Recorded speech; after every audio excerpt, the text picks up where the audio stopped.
अस्सलाम वालेकुम। आज हम लोग स्टडी करेंगे कंजुगेटेड मॉलिक्यूल्स के बारे में।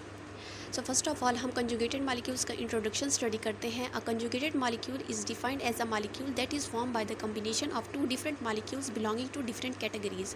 कंजुगेटेड मॉलिक्यूल एक ऐसे मॉलिक्यूल होता है जो कि दो मुख्तलिफ़ किस्म के मॉलिक्यूल्स से की कॉम्बिनेशन से या उनके मिलाप से बनता है, एंड वो टू डिफरेंट मॉलिक्यूल्स जो है डिफरेंट कैटेगरी से ताल्लुक़ रखते हैं। For example, when a carbohydrate molecule combines with a protein, a conjugated molecules called glycoprotein is formed. मिसाल के तौर पर, जब कार्बोहाइड्रेट का मॉलिक्यूल प्रोटीन के मॉलिक्यूल्स के साथ कंबाइन होता है तो एक कंजुगेटेड मॉलिक्यूल बनता है जिसको कहते हैं ग्लाइकोप्रोटीन।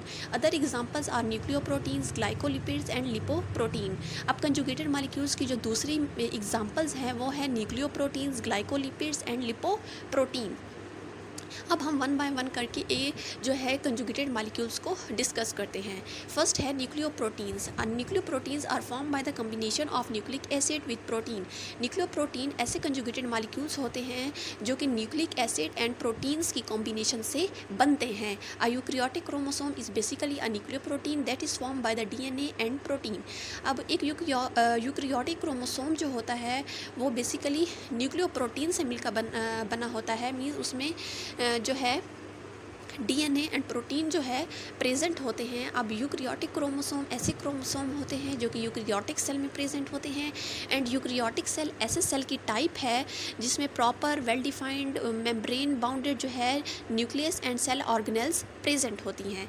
अब यूक्रियोटिक क्रोमोसोम जो है ये न्यूक्लियोप्रोटीन होता है क्योंकि ये जो है डीएनए एंड प्रोटीन से मिलकर बनता है, तो इसलिए हम इसको कहते हैं कि ये न्यूक्लियोप्रोटीन्स होते हैं। They are slightly acidic and soluble in water. अब ये जो है स्लाइटली एसिडिक होते हैं एंड वाटर में सॉल्युबल होते हैं, मीन्स हल हो जाते हैं। नेक्स्ट है glycolipids. Glycolipids are form by the combination of carbohydrates and lipids. Glycolipid जो है ये कार्बोहाइड्रेट्स एंड लिपिड्स की कॉम्बिनेशन से बनते हैं। Glycolipids are important component of brain and plasma membrane. Glycolipids ऐसे कंजुगेटेड मॉलिक्यूल्स होते हैं जो कि ब्रेन एंड प्लाज्मा मेम्ब्रेन या सेल मेम्ब्रेन का इंपॉर्टेंट पार्ट होते हैं या कंपोनेंट होते हैं।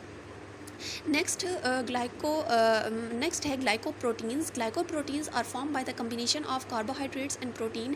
ग्लाइकोप्रोटीन्स भी जो है कंजुगेटेड मॉलिक्यूल्स होते हैं जो कि कार्बोहाइड्रेट्स एंड प्रोटीन्स की कॉम्बिनेशन से बनते हैं। Glycoproteins are integral component of the plasma membrane. Glycoproteins जो है ये प्लाज्मा मेम्ब्रेन या सेल मेम्ब्रेन का अहम कंपोनेंट होते हैं या हिस्सा होते हैं। They are also present in egg albumin. उसके अलावा ग्लाइकोप्रोटीन जो है एग की या अंडे का जो वाइट पार्ट होता है उसमें भी प्रेजेंट होती हैं। तो ग्लाइकोप्रोटीन्स जो हैं ये भी एक किस्म के कंजुगेटेड मॉलिक्यूल्स होते हैं। नेक्स्ट है lipoproteins. Lipoproteins are form by the combination of lipids and proteins. Lipoproteins जो है ये लिपिड्स एंड प्रोटीन की कॉम्बिनेशन से बनते हैं। Lipoproteins are the basic structure framework of plasma membrane and all other types of membranes of the cell. Lipoprotein ऐसे conjugated molecules होते हैं जो कि सेल मेम्ब्रेन या प्लाज्मा मेम्ब्रेन और दूसरी जो सेल में जितनी भी मेम्ब्रेन्स प्रेजेंट होती हैं उनका जो है स्ट्रक्चर बनाते हैं, यानी उनकी जो स्ट्रक्चर जो या साख्त होती है उसकी फॉर्मेशन करते हैं। तो लिपोप्रोटीन्स जो है ये बेसिक स्ट्रक्चरल फ्रेम वर्क बनाते हैं डिफरेंट मेम्ब्रेन्स का। Thanks for watching. अगर आप लोगों को ये लेक्चर अच्छा लगा है तो इस वीडियो को लाइक कीजिएगा एंड हमारे चैनल जलीस एकेडमी को सब्सक्राइब कीजिए। Thank you so much. अल्लाह हाफिज़।